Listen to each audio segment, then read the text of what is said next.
ഇന്ന് നമ്മളിവിടെ ഡിസ്കസ് ചെയ്യാൻ പോകുന്നത് ശ്രീനാരായണ ഗുരു ഓപ്പൺ യൂണിവേഴ്സിറ്റിയിലെ BA ഹിന്ദി ഫസ്റ്റ് സെമസ്റ്ററിലെ ഹിന്ദി സാഹിത്യക ഇതിഹാസ് എന്ന് പറയുന്ന ഈ പുസ്തകത്തിലെ ആദികാലം മുതൽ രീതികാലം വരെയാണ്. ഇതിനു മുന്നേ ഞാൻ നിങ്ങൾക്ക് കുറച്ച് ഭാഷയെ സംബന്ധിച്ച് കുറച്ച് കാര്യങ്ങൾ പറഞ്ഞുതരാം. കാരണം എന്താ വെച്ചാൽ ഹിന്ദി സാഹിത്യം നമ്മൾ പഠിക്കുമ്പോൾ ഭാഷയുടെ ഉത്പത്തിയെക്കുറിച്ചുള്ള ചെറിയൊരു അറിവില്ലാതെ നമുക്ക് ഇതിനെക്കുറിച്ച് മനസ്സിലാക്കാൻ കഴിയില്ല. ഹിന്ദി സാഹിത്യം പഠിക്കുന്ന മുമ്പ് ലോകത്തുള്ള എല്ലാ ഭാഷകളെയും 4 ഖണ്ഡങ്ങളായിട്ട് തിരിച്ചിട്ടുണ്ട്. അതിലൊരു ഖണ്ഡമാണ് യുറേഷ്യ ഖണ്ഡ്. ഈ യുറേഷ്യ ഖണ്ഡിലെ തന്നെ ബാരോപ്പി എന്ന് പറയുന്ന ഒരു പരിവാരമുണ്ട്. ആ പരിവാരിലെ ഇന്തോ ഇറാനി ശാഖയിലുള്ള ഭാരതീയ ആര്യ ഭാഷയിൽ നിന്നാണ് ഹിന്ദി ഭാഷ ഉത്ഭവിച്ചിട്ടുള്ളത്. ഈ ഭാരതീയ ആര്യ ഭാഷകളെ 3ആയി തരംതിരിച്ചിട്ടുണ്ട്. അതിൽ പ്രാചീന ആര്യഭാഷ, മധ്യകാലീൻ ആര്യഭാഷ, ആധുനിക ആര്യഭാഷ. ഇതിലെ പ്രാചീന ആര്യഭാഷയാണ് വൈദിക സംസ്കൃത് എന്നും ലൗകിക സംസ്കൃത് എന്നും 2ആയി തരംതിരിച്ചിട്ടുള്ളത്. പിന്നീട് മധ്യ ആര്യഭാഷയെ 3ആയി തരംതിരിച്ചിട്ടുണ്ട്. പാലി, പ്രാകൃത്, അപഭ്രംശ്. ഇതൊക്കെ നിങ്ങൾ എവിടെയെങ്കിലും കേട്ടതായി നിങ്ങൾക്ക് ഓർമ്മ വരുന്നുണ്ടോ? കാരണം ഇത് ജസ്റ്റ് പറഞ്ഞെങ്കിലേ നമുക്ക് ആദ്യകാലത്തിലേക്ക് കടക്കാൻ സാധിക്കുകയുള്ളൂ. ഇതിൽ പാലി എന്ന് പറയുന്നത് AD 500 മുതൽ AD 1 വരെയാണ്. BC 500 മുതൽ AD 1 വരെയാണ്. പിന്നീട് പാലി കഴിഞ്ഞാൽ പിന്നെ ഏതാണ് പ്രാകൃത്. പ്രാകൃത് വന്നിരിക്കുന്നത് AD 1 മുതൽ AD 500 വരെയും അപഭ്രംശ് വന്നിരിക്കുന്നത് AD 500 മുതൽ 1000 വരെയുമുള്ള കാലഘട്ടമാണ്. ഇതിനെ അപഭ്രംശം എന്നാണ് എന്തുണ്ടായിട്ടുള്ളത്, ഹിന്ദി ഭാഷ ഉത്ഭവിച്ചിട്ടുള്ളത്. അപ്പൊ എങ്ങനെയാണ് അതിന്റെ വഴി? സംസ്കൃതം, പാലി, പ്രാകൃത്, അപഭ്രംശ്, പിന്നീട് അതിന് ചേഞ്ച് വന്ന അവഹഡ്, അവഹഡിൽ നിന്നും ഹിന്ദി ഭാഷ ഉത്ഭവിച്ചു. നിങ്ങൾക്ക് ഏകദേശം ഭാഷയുടെ ഉത്ഭവത്തെ കുറിച്ചുള്ള ഏകദേശം ഒരു അറിവ് നമ്മുടെ ടെക്സ്റ്റ് ബുക്കിലില്ല. നിങ്ങൾക്ക് അറിവ് കിട്ടാൻ വേണ്ടി പറഞ്ഞു തരുന്നതേ ഉള്ളൂ. പക്ഷേ പിന്നീട് നമ്മുടെ ഈ ഹിന്ദി സാഹിത്യത്തിലെ ഈ അവഹഡ്, പാലി, പ്രാകൃത് ഈ ഭാഷയുടെ ആ രചനകളെ മാറ്റി നിർത്തിക്കൊണ്ട് നമ്മൾ മെയിനായിട്ട് 4ആയിട്ട് തരംതിരിച്ചു. ആദികാല്, ഭക്തികാല്, രീതികാല്, ആധുനികാല്. ഇതിൽ പക്ഷെ നമ്മൾക്ക് പഠിക്കാൻ ഫസ്റ്റ് സെമസ്റ്ററിൽ ആദികാലും ഭക്തികാലും രീതികാലും മാത്രമേ ഉള്ളൂ. അതിലുള്ള പാഠഭാഗങ്ങൾ മാത്രമേ നമുക്ക് പഠിക്കാനുള്ളൂ.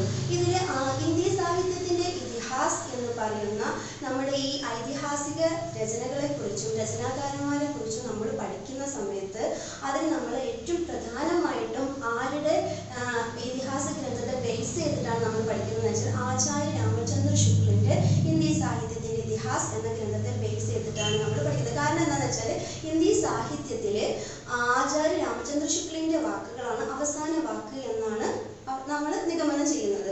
ഇതിൽ ഹിന്ദി സാഹിത്യക ഇതിഹാസ് എന്ന് പറയുന്ന ഈ പുസ്തകം നമ്മൾ എടുത്ത് നോക്കുകയാണെങ്കിൽ ഇതിൽ ഫസ്റ്റ് യൂണിറ്റിൽ 6 ചാപ്റ്റേഴ്സ് ഉണ്ട്. ഇതിൽ മൊത്തം അത് ആദ്യകാലത്തിന്റെ നാമകരണത്തെ കുറിച്ചും അതിൽ എങ്ങനെയാണ് ഓരോ ആചാര്യന്മാരും അതിന് നാമകരണം കൊടുത്തിരിക്കുന്നത് എന്നതിനെ കുറിച്ചും അതിന്റെ സവിശേഷതകളെ കുറിച്ചാണ് നമുക്ക് മെയിനായിട്ട് ആ ബ്ലോക്കിൽ പഠിക്കാൻ. അതിൽ സിദ്ധന്മാര്, നാഥന്മാര്, ജൈനന്മാര്, അങ്ങനെ അവരെ കുറിച്ചും ആദ്യകാലത്തിലെ ഗ്രന്ഥങ്ങളെ കുറിച്ചും അങ്ങനെ ഡീറ്റെയിൽ ആയിട്ട് നമുക്ക് ഓരോ പാഠത്തിലും നമുക്ക് പഠിക്കാനുണ്ട്. ഇതിൽ 1ാമത്തെ ബ്ലോക്കില് കാലവിഭാജനം ഏവം ആദികാലിക സാമാന്യ പരിചയം, ആദികാലത്തിന്റെ പരിചയവും കൂടാതെ കാലവിഭജനവും എങ്ങനെയാണ് ഹിന്ദി സാഹിത്യത്തിനെ വിഭജിച്ചിരിക്കുന്നത് എന്നുമാണ് നമ്മൾ ഇതിൽ പഠിക്കാൻ പോകുന്നത്. ഇതിന്റെ ഫസ്റ്റ് യൂണിറ്റിന്റെ ഹെഡിങ് എന്ന് പറഞ്ഞാൽ ഹിന്ദി സാഹിത്യക കാൽ വിഭജൻ. അങ്ങനെ പറഞ്ഞാൽ ഹിന്ദിയുടെ സാഹിത്യത്തെ എങ്ങനെയാണ് വിഭാജനം ചെയ്തിരിക്കുന്നത്, എങ്ങനെയാണ് വർഗീകരിച്ചിരിക്കുന്നത് എന്നാണ് ഇതിൽ പറയുന്നത്. നിങ്ങൾ ഫസ്റ്റ് നോക്കുമ്പോൾ തന്നെ നമുക്ക് കാണാം ഇതിൽ ഈ പാഠത്തിൽ മെയിനായിട്ട് നമുക്ക് പഠിക്കാനുള്ളതെന്ന് പറഞ്ഞാൽ ഹിന്ദി സാഹിത്യത്തിലെ കാലവിഭാജനത്തെ പരിചയപ്പെടുത്തുക. അങ്ങനെ പറയുമ്പോൾ ഹിന്ദി സാഹിത്യത്തിലെ കാലവിഭാജനത്തെ പരിചയപ്പെടുത്തുക എന്നൊരു ലക്ഷ്യമാണ് ഇതിൻ്റെ ഈ ഒരു ലെസണിന്റെ പ്രധാനമായിട്ടുമുള്ള ലക്ഷ്യം. രണ്ടാമത് ആദികാൽ की सामाजिक राजनीतिक सांस्कृतिक स्थितियों को समझना. അങ്ങനെ പറഞ്ഞാൽ ആദ്യകാലത്തെ സാമൂഹികവും രാഷ്ട്രീയവും സാംസ്കാരികവുമായ ആ ഒരു പ്രവൃത്തികളെ നമ്മൾ പരിചയപ്പെടുക എന്നതാണ് ഇതിലെ രണ്ടാമതായിട്ട് നമ്മൾ ഡിസ്കസ് ചെയ്യാൻ പോകുന്ന ടോപ്പിക്. മൂന്നാമത് കാലവിഭാജനമേ സംബന്ധിത വിദ്വാനോക മതഭേദ. അതായത് ഈ കാലവിഭാജനം ചെയ്യുമ്പോൾ ഓരോ ആചാര്യന്മാർക്കും ഒരേ അഭിപ്രായമായിരുന്നില്ല. പലർക്കും പല കാലഘട്ടത്തിലെ പല രചനകളെ ആസ്പദമാക്കിയിട്ടാണ് അവർ കാലവിഭാജനം ചെയ്തത്. അപ്പൊ എല്ലാവർക്കും വ്യത്യാസ അഭിപ്രായം ഉണ്ടായിരുന്നു. അപ്പൊ ഓരോരുത്തർ എന്തെല്ലാം അഭിപ്രായങ്ങളാണ് പറഞ്ഞത് എന്നും നമ്മൾ ഇതിൽ ഡിസ്കസ് ചെയ്യുന്നുണ്ട്. പിന്നീട് ഇതില് प्रत्येक പറയുന്ന കാര്യങ്ങൾ हिंदी साहित्य के इतिहास को तात्कालीन प्रवृत्ति के आधार पर विभाजन करने का प्रयास आचार्य रामचंद्र शुक्ल ने किया. ഇതിൽ ഞാൻ ആദ്യം പറഞ്ഞത് ഹിന്ദിയിലെ ഏറ്റവും പ്രധാനമായിട്ട് നമ്മൾ ആചാര്യ രാമചന്ദ്ര ശുക്ലിന്റെ വാക്കുകളെയാണ് അവസാന വാക്കായിട്ട്. അദ്ദേഹം കാലവിഭാജനം ചെയ്തത് ആദ്യകാലത്തുള്ള പ്രവൃത്തികളെ ആസ്പദമാക്കിയോ, അല്ലാതെ ഏതെങ്കിലും രചനയെ ആസ്പദമാക്കിയിട്ടോ വ്യക്തിയെ ആസ്പദമാക്കിയോ കാലഘട്ടത്തെ ആസ്പദമാക്കിയോ അല്ല. ഓരോ കാലഘട്ടത്തും പ്രധാനമായിട്ടുള്ള ആ ജനങ്ങളുടെയും കവികളുടെയും ആ കവികൾ ഏത് പ്രവൃത്തിയെ ആധാരമാക്കിയാണ് രചനകൾ നിർവഹിച്ചത് എന്നതിനെ അടിസ്ഥാനമാക്കിയിട്ടാണ് ആചാര്യ രാമചന്ദ്ര ശുക്ല കാലവിഭാജനം ചെയ്തത്. पिनीड उनका कहना है कि हिंदी साहित्य का विवेचन में एक बात ध्यान में रखे कि किसी विशेष समय के लोगों ने रुचि विशेष का संसार और पोषक किधर से और किस प्रकार से हुआ. ഇതിൽ പറയുന്നത് എന്താണെന്ന് വെച്ചാൽ എങ്ങനെയാണ് ഒരു കവിക്ക് അതിൻ്റെ കാവ്യം എഴുതുന്നതിന് വേണ്ടിയിട്ടുള്ള ഏത് തരത്തിലുള്ള പ്രക്രിയയാണ് അദ്ദേഹത്തെ സ്വാധീനിച്ചത്, എന്ത് രസത്തെ പ്രാധാന്യമായി എടുത്തുകൊണ്ടാണ് ആ കവി കാവ്യം രചിച്ചത്, അതിനെയാണ് അദ്ദേഹം പ്രധാനമായിട്ടും കാലവിഭാജനത്തിന് എടുത്തത്. ഞാൻ ഉദാഹരണം പറയണേ, ആദ്യകാലത്തിൽ വീരരസമുള്ള രാജാക്കന്മാരുടെ കഥയാണ് അധികം രചനകളിൽ ഉണ്ടായിരുന്നത്. അതുകൊണ്ട് തന്നെ അദ്ദേഹം അതിന് വീരഗാഥാക്കാർ എന്ന് പേര് കൊടുത്തു. അങ്ങനെ ആ കാലഘട്ടത്തിലെ പ്രവൃത്തികളെയും ആളുകളുടെ രുചികളെയും ആസ്പദമാക്കിയാണ് അദ്ദേഹം കാലവിഭാജനം ചെയ്തത്. പിന്നീട് ഉപയുക്ത വ്യവസ്ഥയ്ക്ക് അനുസാർ അങ്ങനെ ഇതുപോലെ അദ്ദേഹം എല്ലാ കാലങ്ങളെയും കാലവിഭാജനം ചെയ്തു. പിന്നെ നമ്മൾ ഈ കാലവിഭാജനത്തിന്റെ ഓരോ ഘട്ടത്തെയും ഓരോരുത്തരും എങ്ങനെയാണ് വിഭാജനം ചെയ്തതാണ് ഇനി നമ്മൾ അതിന്റെ താഴെ ചർച്ച എന്ന ഡിസ്കഷൻ എന്ന ടോപ്പിക്കിൽ നമ്മൾ ചർച്ച ചെയ്യാൻ പോകുന്നത്. അതിൽ കാലവിഭാജനം എന്ന് പറയുന്ന ആ ഹെഡിങ്ങിൽ പറയുന്നത് ഹിന്ദി സാഹിത്യ के इतिहास के प्रारंभिक लेखकों गौरसरदासी शिवसिंह सेंगर ने कालविभाजन की ओर किया ध्यान नहीं किया. ഇതിൽ പറയുന്നത് എന്താണെന്ന് വെച്ചാൽ ഹിന്ദി സാഹിത്യത്തിന്റെ ഇതിഹാസത്തെ കുറിച്ച് നമ്മൾ പഠിക്കുകയാണെങ്കിൽ ഗാസാദദാസിയുടെ ദ ലിറ്ററേച്ചർ ഓഫ് ഹിന്ദുസ്ഥാനി എന്ന് പറയുന്ന ഗ്രന്ഥമാണ് ഹിന്ദി സാഹിത്യത്തിലെ ആദ്യത്തെ ഇതിഹാസ ഗ്രന്ഥം എന്ന് പറയുന്നത്. അതിനുശേഷം ശിവസിംഗ് സേങ്കറിന്റെ ശിവസിംഗ് സരോജ് വന്നു. പക്ഷേ ഇതിലൊക്കെ എന്താണെന്ന് വെച്ചാൽ കാലവിഭാജനത്തെ അടിസ്ഥാനമാക്കിയിട്ടല്ല, അവര് കാലത്തെ ആസ്പദമാക്കിയിട്ടല്ല വിഭാജനം ചെയ്തത്. അവരെങ്ങനെയായിരുന്നു, ഓരോരുത്തരുടെ ലെറ്റർ, അതായത് വരുന്ന ആളുകളുടെ പേരുകൾ ക്രമപ്പെടുത്തി, പിന്നെ ആ വരുന്ന ആളുകളുടെ വർണ്ണങ്ങളെ അടിസ്ഥാനമാക്കിയിട്ടാണ് അവർ കാലവിഭാജനം ചെയ്തത്. അതിനെ ഒരിക്കലും ഒരു നല്ല കാലവിഭാജനമായിട്ട് പിന്നീട് വന്ന ആചാര്യന്മാർക്ക് സ്വീകരിക്കാൻ സാധിച്ചില്ല. പക്ഷെ ആദ്യമായിട്ട് തൊട്ട് താഴെ വരുന്നതിൽ നമുക്ക് നോക്കിയാൽ മനസ്സിലാവും ഹിന്ദി സാഹിത്യ ഇതിഹാസ കാല വിഭാജन की परंपरा में सर्वप्रथम ജോർജ് ക്രിയേഴ്സനെ പ്രയാസിക്കുക. അതിലെന്താ പറയുന്നത് വെച്ചാൽ പിന്നീട് വന്ന George Grierson the modern vernacular literature of Hindustani എന്ന ഗ്രന്ഥത്തിലാണ് ആദ്യമായി കാലവിഭാജനം ചെയ്യുന്നതിന് കാലക്രമങ്ങളെ ബേസ് ചെയ്തിട്ട് ആദ്യമായിട്ട് വിഭാജനം ചെയ്ത വ്യക്തിയാണ് ജോർജ് ക്രിയേഴ്സൺ. അദ്ദേഹത്തിന് ശേഷമാണ് ആ ഒരു പ്രക്രിയയിൽ പിന്നീട് വന്ന ആചാര്യന്മാരാണ് കാലവിഭാജനം വളരെ വ്യക്തമായിട്ടും ശാസ്ത്രീയമായിട്ടും ചെയ്തത്. പിന്നീട് ഇതിൽ പറയുന്നത് എന്താണെന്ന് വെച്ചാൽ അപ്പൊ ഈ ക്രിയേഴ്സന്റെ കാലവിഭാജനത്തിൽ പക്ഷെ 9 ഭാഗങ്ങളായിട്ടാണ് അദ്ദേഹം ഹിന്ദി സാഹിത്യത്തെ വിഭാജനം ചെയ്തത്. അതിൽ പ്രധാനമായിട്ടും ചാരണകാല്, പൂർവജാഗരണകാല്, ജായ്സി की प्रेम कविता, ब्रज का कृष्ण संप्रदाय, मुगल दरबार, तुलसीदास, गीति काव्य, तुलसीदास की अन्य परवर्ती, 18वीं शताब्दी.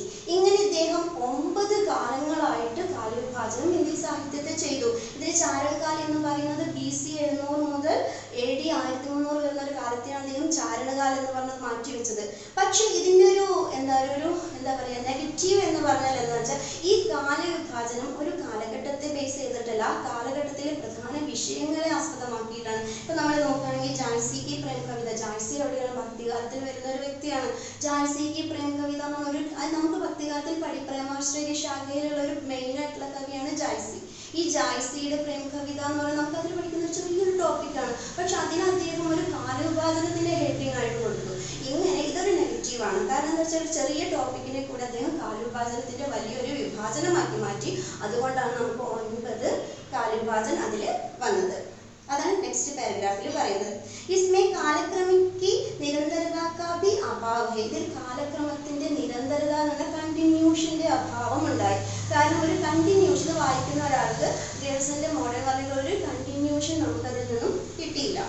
इसमें साहित्य की कवितम सीमित प्रवृत्तियों का ज्ञान तो जो जा जाता है, किंतु ऐतिहासिक चेतना का समग्र अवबोध സംഭവം नहीं. പക്ഷെ ഇതിൽ നിന്ന് നമുക്കൊരു ക്രമമായിട്ടുള്ള ഒരു കവിത അന്നത്തെ കാലത്തെ രചനകളെ കുറിച്ചുള്ള ഒരു അറിവ് ലഭിക്കുക ചെയ്തില്ല എന്ന് മാത്രമല്ല, ഇതിൽ ചരിത്രപരമായി സാംസ്കാരികപരമായിട്ടൊക്കെ നോക്കുകയാണെങ്കിൽ ഇതിൻ്റെ ഒരു ഐതിഹാസികത നമുക്ക് ഇതിൽ നിന്നും ലഭിച്ചില്ല.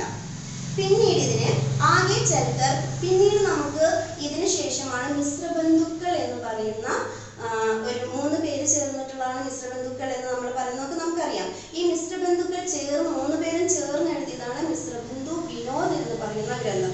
ഇതിൽ അവർ 5 കാലഘട്ടമായിട്ടാണ് ഇന്ത്യൻ സാഹിത്യത്തെ വിഭാജനം ചെയ്തത്. അതിൽ പ്രധാനമായിട്ടും ആരംഭികകാൽ, മാധ്യമികകാൽ, അലങ്കൃതകാൽ, പരിവർത്തൻകാൽ, അവർ വർത്തമാനകാൽ. ഇതിൽ ആദ്യത്തെ കാലത്ത് അവർ വീണ്ടും വർഗീകരിച്ചു. ആരംഭികകാൽ എന്ന് പറയുമ്പോൾ നമ്മുടെ അധികാരത്തെയാണ് അവർ ആരംഭികകാൽ എന്ന് പറയുന്നത്. ആ ആരംഭികകാലത്തെ അവർ വീണ്ടും രണ്ടായിട്ട്, ഒന്ന് പൂർവ്വമധ്യകാലെന്നും ഉത്തരമാധ്യമികകാലെന്നും തിരിച്ചു ആരംഭികകാലെന്നും, രണ്ടാമത് മാധ്യമികകാൽ എന്ന് പറയുമ്പോൾ നമ്മുടെ ഭക്തികാലാണ്. ആ മാധ്യമികകാലിൽ അവർ പൂർവ്വമാധ്യമികകാലെന്നും പ്രൗഢമാധ്യമികകാലെന്നും രണ്ടായി തിരിച്ചു. പിന്നീട് വരുന്ന അലങ്കൃതകാലം എന്ന് പറയുന്നത് നമ്മുടെ രീതികാലാണ്. രീതികാലത്തെ അവരെന്ത് തിരിച്ചു? പൂർവ്വ അലങ്കൃതകാലെന്നും ഉത്തരാലങ്കൃത 2 പോർഷനായിട്ട് അവർ അതിനെ വിഭാജനം ചെയ്തു. പിന്നെയുള്ളത് ഇവിടെ നമ്മുടെ ആധുനികകാലം നമ്മൾ പഠിക്കുന്നതിന് ഒരു വീണ്ടും പരിവർത്തൻകാലം എന്ന് പറഞ്ഞ ചെറിയൊരു ഭാഗവും പിന്നീട് വരുന്ന വർത്തമാൻകാൽ. അത് നമ്മുടെ ഇന്ന് വരെയുള്ള എല്ലാ ഒരു കാലത്തെയാണ് അവർ വർത്തമാൻകാൽ എന്ന മിശ്രബന്ധുക്കൾ വിഭാജനം ചെയ്തത്. ഇതിൽ പക്ഷെ എന്താ ഒരു പ്രശ്നം എന്ന് വെച്ചാൽ निसंदेह मिश्रबंधुओं का वर्गीकरण ग्रियर्सन की अपेक्षा प्राउड है, किंतु इसमें असंगतियों का सर्वदा अभाव है. ഇതിൽ പറയുന്നത് എന്താ വെച്ചാൽ നമ്മുടെ ഗ്രിയർസന്റെ വർഗീകരണത്തെ വെച്ച് നോക്കുമ്പോൾ കുറച്ചും കൂടി പ്രൗഢമാണ്. കാരണം ഒരു കാലക്രമത്തെ ബേസ് ചെയ്തിട്ട് തന്നെയാണ് ചെയ്തിരിക്കുന്നത്, ഓരോ ടോപ്പിക്കിനെ ബേസ് ചെയ്തിട്ടല്ല. പക്ഷെ എങ്കിൽ പോലും ഈ മിശ്രബന്ധുക്കളുടെ വർഗീകരണത്തിലും ചില പൊരുത്തക്കേടുകളുണ്ട്.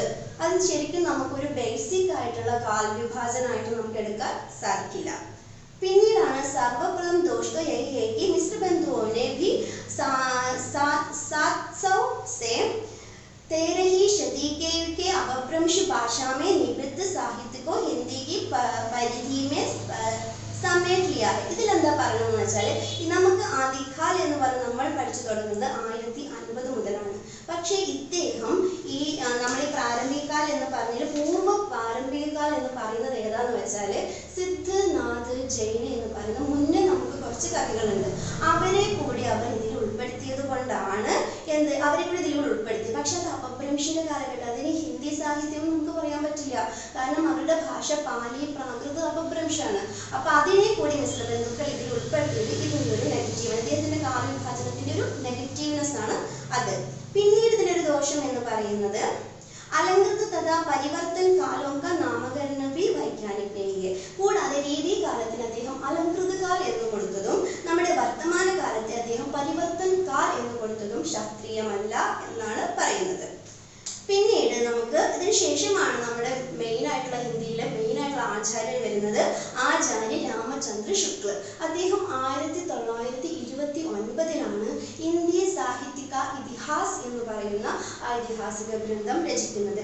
ഇതിനെ ബേസ് ചെയ്തിട്ടാണ് ഇന്നും നമ്മൾ ഇന്ത്യ സാഹിത്യത്തെ പഠിക്കുന്നത്. ഇദ്ദേഹമാണ് ഈ ഇന്ത്യ സാഹിത്യത്തെ 4ആയിട്ട് കറക്റ്റ് കാലവിഭാജനം ചെയ്തത്. ഇദ്ദേഹത്തിന് പറയുന്ന ഉൻകാ കവിന ഹെങ്കി ഹിന്ദി സാഹിത്യത്തിൽ നമ്മൾ മുന്നേ പറഞ്ഞ ടോപ്പിക്കിന് അദ്ദേഹം വീണ്ടും അത് തന്നെയാണ് റിപ്പീറ്റ് ചെയ്യുന്നത്. എന്താണ് പറയുന്നത്? ആളുകളുടെ രുചിയും ആ കാലഘട്ടത്തിലെ പ്രവൃത്തികളെയും ആസ്പദമാക്കിയാണ് കാലവിഭാജനം ചെയ്തേണ്ടത് എന്നാണ് അത്. ഉദാഹരണം എന്ന് വെച്ചാൽ ആദ്യകാലത്തിൽ ഞാൻ പറഞ്ഞു വീരഗാഥക്കാർ. ഭക്തികാലത്തിൽ എന്താണ് പ്രധാന രസം? ഭക്തിയാണ്. അപ്പൊ ഭക്തിയുടെ മെയിൻ ടോപ്പിക്കായി എടുത്ത് അതിലെ രചനകളെയാണ് അദ്ദേഹം വിഭാജനം ചെയ്തത്. 3ാമത്തെ കാലം ഏതാണ്? രീതികാലമാണ്. രീതികാലത്തിൽ ഏതാ? കാവ്യാന്ത നിരൂപണ ഗ്രന്ഥങ്ങളാണ് 3ാമത്തെ കാലഘട്ടത്തിൽ വന്നത്. അതിന്റെ ലക്ഷണങ്ങളെല്ലാം ഒത്ത രീതിയാണ് അതിന് ഇമ്പോർട്ടൻസ്. നാലാമത് നമ്മുടെ ഗദ്യമാണ്. ഗദ്യം ആദ്യമായിട്ട് വരുന്നത് ആധുനിക കാലത്തിലാണ്. അദ്ദേഹം അതുകൊണ്ടാണ് അതിന് ഗദ്യകാലം എന്ന പേര് കൊടുത്തത്. അദ്ദേഹം അതേപോലെ ആ കാലഘട്ടത്തിലെ പ്രവൃത്തികളെ ആസ്പദമാക്കിയിട്ടാണ് കാവ്യവിഭാജനം ചെയ്തത്. ഈ ആചാര്യ രാമചന്ദ്ര ശുക്ലിന്റെ പേര് നമ്മുടെ മനസ്സിൽ നിന്ന് പോകാൻ പാടില്ല. കാരണം എന്താ വെച്ചാൽ അദ്ദേഹത്തെ ബേസ് ചെയ്തിട്ടുള്ള ക്വസ്റ്റ്യൻസ് ആണ് നമുക്ക് കൂടുതൽ വരിക. അദ്ദേഹത്തിന്റെ കാവ്യവിഭാജനത്തെ കുറിച്ച് എക്സ്പ്ലനേഷൻ ചെയ്യാനാണ് നമുക്ക് വരിക. അപ്പൊ അദ്ദേഹത്തിന്റെ കാവ്യവിഭാജനം നമ്മൾ കറക്റ്റ് പഠിച്ചിട്ടുണ്ടാവണം. പിന്നീട് നമുക്കതിൽ പറയുന്ന മെയിൻ പോയിന്റ് എന്ന് വെച്ചാൽ ഉൻകാ कहना है कि हिंदी साहित्य का विवेचन करने में അദ്ദേഹം പറഞ്ഞു ഉപരിക്ത വ്യവസ്ഥയ്ക്ക് അനുസാർ കാവ്യവിഭാജനം ഇതുപോലെയാണ് അദ്ദേഹം ഇനി അതിന് താഴെ പറയുന്നത് അദ്ദേഹം ഏതെല്ലാം തരത്തിലാണ് ഏതൊക്കെ കാലഘട്ടത്തിലാണ് കാവ്യവിഭാജനം ചെയ്തത്. അത് ഇയേഴ്സ് ആണ് ഞാൻ പറയാൻ പോകുന്നത്. ആദ്യം അദ്ദേഹം പിന്നെ ഒരു പ്രത്യേകത എന്താ വെച്ചാൽ ഈ ഇയേഴ്സ് നമ്മുടെ ആചാര്യ രാമചന്ദ്ര ശുക്ല മാത്രമാണ് ദ്വിനാമകരണം ചെയ്തത്. അതായത് ഓരോ കാലത്തിനും അദ്ദേഹം 2 പേര് വെച്ച് കൊടുത്തു. അതുകൊണ്ടാണ് ആരാണ് ഹിന്ദി സാഹിത്യത്തെ ദ്വിനാമകരണം ചെയ്ത വ്യക്തി ആരാന്ന് ചോദിച്ചാൽ അതും ആചാര്യ രാമചന്ദ്ര ശുക്ലാണ്. അദ്ദേഹം ആദ്യം കൊടുത്ത പേര് വീരഗാഥാകാർ. അതായത് ആദികാൽ എന്നും പേര് കൊടുത്തു. അതാണ് ദ്വിനാമകരൻ, 2 പേര് കൊടുത്തു. അതിന്റെ ഇയറാണ് 1050 മുതൽ 1375. ഈ എന്ന് കാണിക്കുന്നത് AD ആണ്. 1375 AD വരെയുള്ള കാലഘട്ടത്തെ സാഹിത്യത്തെയാണ് അദ്ദേഹം ആദ്യകാലം എന്ന് വെച്ചാൽ തുടക്കം, ഹിന്ദി സാഹിത്യത്തിന്റെ തുടക്കത്തിലുള്ള കാലഘട്ടത്തിൽ അദ്ദേഹം വിഭാജനം ചെയ്ത് ഈ ഒരു ഗ്യാപ്പാണ് 1050 മുതൽ 1375 വരെയുള്ള കാലഘട്ടം. പിന്നീടുള്ള കാലഘട്ടത്തെ അദ്ദേഹം 1375 മുതൽ 1700 AD വരെയുള്ള കാലഘട്ടത്തെയാണ് അദ്ദേഹം ഭക്തികാലത്തിന് ഓരോ പേരും അദ്ദേഹം കൊടുത്തു, പൂർവ്വമാധ്യകാൽ എന്ന് അദ്ദേഹം അതിന് പേര് കൊടുത്തിട്ടുണ്ട്, 2 പേര് കൊടുത്തു. പിന്നീട് 1700 മുതൽ 1900 വരെയുള്ള കാലഘട്ടത്തെ അദ്ദേഹം രീതികാൽ എന്നും പേര് കൊടുത്തു, ഉത്തർമധ്യകാൽ എന്നും പേര് കൊടുത്തു. 2 പേര് ആ കാലഘട്ടത്തിനും കൊടുത്തു. 1700 മുതൽ 1900 വരെയുള്ള കാലഘട്ടം. അതിനുശേഷം 1900 മുതൽ ഇന്ന് വരെയുള്ള ഹിന്ദി സാഹിത്യം अब तक എന്നാണ് നമ്മൾ എഴുതേണ്ടത്. 1900 अब तक ഇതുവരെയുള്ള കാലഘട്ടത്തെ നമ്മൾ ഗദ്യകാലം എന്ന് പറയുന്നു, ആധുനിക കാലം എന്നും പറയുന്നു. ഇതാണ് അദ്ദേഹത്തിന് വളരെ ഇമ്പോർട്ടൻ്റ് ആണ്. ദ്വിനാമകരണം ചോദിക്കാനും 5 മാർക്കിന്റെ ആണെങ്കിലും SC ആണെങ്കിലും ചോദിക്കാൻ ചാൻസ് ഉണ്ട്. നമ്മളത് മെയിനായിട്ട് ആ ടോപ്പിക്ക് നന്നായിട്ട് പഠിച്ചു വെക്കണം. പിന്നീട് അതിന് താഴെ നമുക്ക് വിശേഷ പ്രവൃത്തിയൊക്കെ അദ്ദേഹം വിശേഷ പ്രവൃത്തികളെ ആധാരമാക്കിയിട്ടാണ് ഇതിനെ കാവ്യവിഭാജനം ചെയ്ത് നമ്മൾ മുന്നേ പറഞ്ഞു. ആ റിപ്പീറ്റേഷൻ ആണ് വീണ്ടും വരുന്നത്. मिस्र बंधुओं ने हमारा विवेचन काल को आदिकाल के नाम से अभिहित किया, किंतु शुक्ल जी ने इस युग में वीरगाथाओं की प्रमुखता के देखते हुए इसे वीरगाथा काल नाम दिया. मिस्र बंधुക്കൾ ഇതിനെ പ്രാരംഭിക കാലം, ഇതിനെ ആദ്യകാലത്തിന്റെ പ്രാരംഭിക കാലം എന്ന് മാത്രം വരും. പക്ഷേ ഈ നമ്മുടെ ആചാര്യ രാമചന്ദ്ര ശുക്ല ആ കാലഘട്ടത്തിലെ എല്ലാ ഗ്രന്ഥങ്ങളെ കുറിച്ചും റിസർച്ച് നടത്തി അതിനെക്കുറിച്ച് പഠിച്ചതിന് ശേഷം അദ്ദേഹത്തിന് ഒരു കാര്യം വ്യക്തമായി. ആ കാലഘട്ടത്തിലെ രാജാക്കന്മാരുടെ വീരകഥകളെ കുറിച്ചും ആ കാലത്തിലെ നടന്ന യുദ്ധങ്ങളുടെ വർണ്ണനകളും ഇതാണ് അദ്ദേഹം പ്രധാനത കൊടുത്തിരിക്കുന്നത്. അന്നത്തെ കാരണം അന്നുള്ളത് രാജകവികളാണ് കൂടുതലുണ്ടായിട്ട്. രാജാക്കന്മാരുടെ കീഴിലുള്ള രാജകവികൾ അവർക്ക് അവരുടെ രാജാവിനെ പ്രശംസിച്ചുകൊണ്ടേ എഴുതാൻ പറ്റുള്ളൂ. അങ്ങനെ അദ്ദേഹത്തിന്റെ ശരിക്കും അതിൽ സത്യവും ഉണ്ടാവും അസത്യവും ഉണ്ടാവും. അവർക്ക് രാജാവിനെ പ്രശംസിച്ചുകൊണ്ടും യുദ്ധത്തെ കാരണം അവർ കൂടുതൽ കാണുന്നത് യുദ്ധങ്ങളാണ്, യുദ്ധത്തെ വർണ്ണിച്ചുകൊണ്ടുമുള്ള രചനകളാണ് കൂടുതൽ വന്നത്. അദ്ദേഹം അതുകൊണ്ടാണ് വീരഗാഥ എന്ന് പറഞ്ഞ കഥകൾ, വീർ എന്ന് പറഞ്ഞാൽ വീരരസം തുളുമ്പുന്ന കഥകൾ, അതാണ് വീരഗാഥ കാൽ എന്ന് അദ്ദേഹം ആദ്യകാലത്തിന് അത് പ്രധാനമായിട്ട് 8 ഗ്രന്ഥങ്ങൾ ബേസ്. അത് നമുക്കിതിൽ അടുത്ത പാഠങ്ങളിൽ ഏതാണ് ആ 8 ഗ്രന്ഥങ്ങൾ എന്ന് നമ്മൾ പഠിക്കാൻ പോകുന്നുണ്ട്. 8 ഗ്രന്ഥങ്ങൾ ബേസ് ചെയ്താണ് അദ്ദേഹം വീരഗാഥ കാൽ എന്ന് പേര് കൊടുത്തത്. इसी प्रकार पूर्व मध्यकाल तथा उत्तर मध्यकाल के भक्ति और रीति के प्रमुख प्रवृत्ति ഞാൻ കുറച്ച് മുന്നേ പറഞ്ഞതാണ്. ഭക്തികാലത്തിൽ ഭക്തിയാണ് പ്രവൃത്തി, രീതികാലത്തിൽ രീതിയാണ് പ്രവൃത്തി. ഇതേപോലെ ആധുനിക കാൽ में गद्य लेखन की प्रमुखता. ഈ ഗദ്യ ഇത് നമ്മൾ മനസ്സിലാക്കേണ്ടത് എന്താ വെച്ചാൽ ആദികാലത്തിലും ഭക്തികാലത്തിലും രീതികാലത്തിലും കാവ്യങ്ങൾ മാത്രമേ ഉള്ളൂ, കവിതകൾ മാത്രമേ ഉള്ളൂ. അത് കാവ്യം എന്നാണ് പറയുക. നമ്മൾ കവിതയുടെ പറയും, പക്ഷെ അന്ന് കാവ്യഗ്രന്ഥങ്ങൾ മാത്രമേ ഉള്ളൂ. അത് ഗദ്യമില്ല. ഗദ്യരചന നമ്മൾ ഇന്ന് കാണുന്ന കഥ, കവിത, പിന്നെ നോവൽ എന്നൊക്കെ പറയുന്ന യാത്രാവിവരണം എന്നൊക്കെ തന്നെ ഗദ്യങ്ങളാണ്. ആ ഗദ്യങ്ങളൊന്നും അന്നില്ല. അത് ആധുനിക കാലത്തിലാണ് വന്നത്. അതുകൊണ്ട് തന്നെയാണ് ആധുനിക കാലത്തിന് അദ്ദേഹം എന്ത് പേര് കൊടുത്തത്? ഗദ്യകാലം. ആദ്യം വരുന്ന നാടകം, ഉപന്യാസം ഇതൊക്കെ ഈ ഗദ്യകാലത്തിലാണ് വരുന്നത്. ആദ്യകാലത്തിൽ ഇതൊന്നും ഇല്ല, കാവ്യങ്ങൾ മാത്രമേ ഉള്ളൂ. അതുകൊണ്ട് അദ്ദേഹം ഇതിനെ ഗദ്യകാൽ അഥവാ ആധുനിക കാൽ എന്ന് പേര് കൊടുത്തു.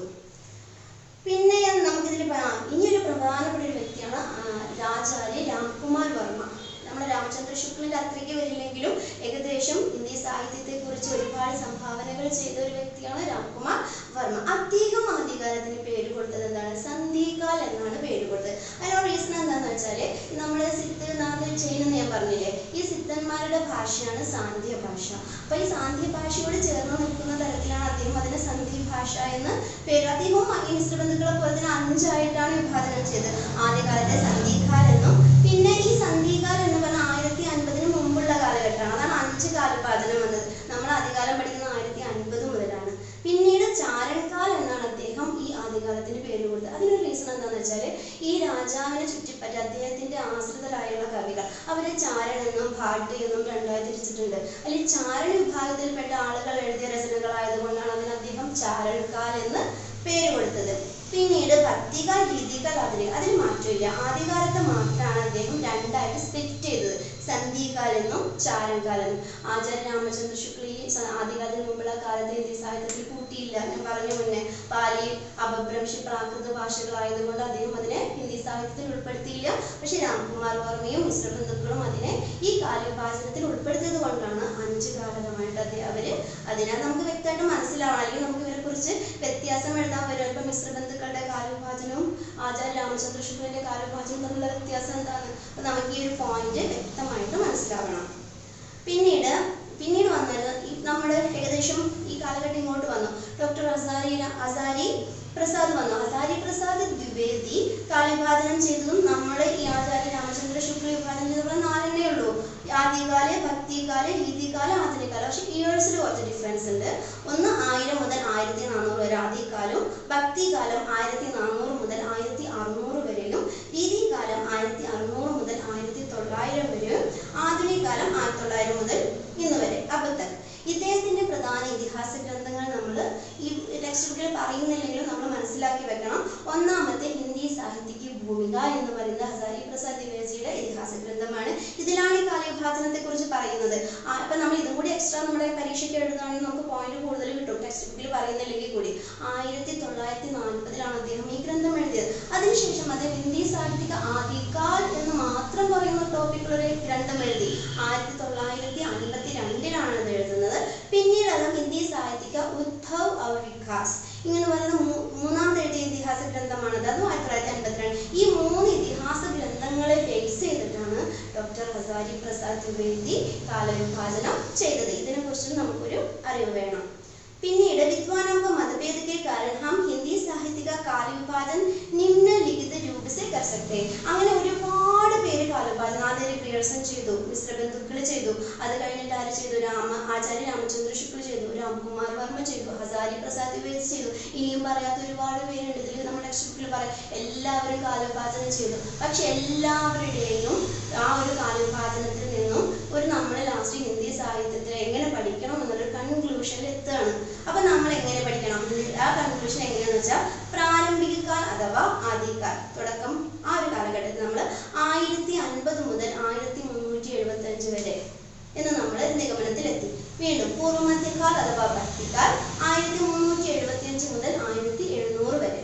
അത് കഴിഞ്ഞാൽ ഉത്തരമധ്യകാൽ അഥവാ രീതികാൽ, അതെന്താണ് 1700 മുതൽ 1900 വരെ.